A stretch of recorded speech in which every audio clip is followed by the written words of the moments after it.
आपल्याही समाजामध्ये काही सगळं चांगलं नव्हतं. जातीव्यवस्था, ज्या पद्धतीने स्त्रियांना वागवलं हो. जात होतं.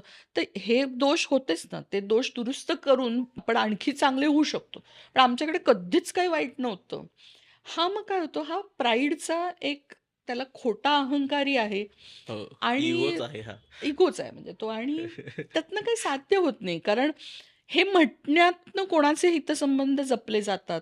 तर ज्यांना त्या चालीरीती, तिथल्या वाईट गोष्टींची तोशीच पडत नाही, ज्यांना त्रास होत नाही, ते आवडल्या शब्द. म्हणणं अफोर्ड करू शकतात. पण हे जे दबले जातायत, जे हं. फरफट ज्यांची होतीये, ज्यांना माणूस पण नाकारलं जातंय ह्या प्रोसेसमध्ये, ते कसं काय ऐकून घेतील? का त्यांनी ऐकून घ्यावं? आणि हे सगळं रेग्युलेट करण्यासाठी ती राज्यसंस्था आहे. एक्झॅक्टली.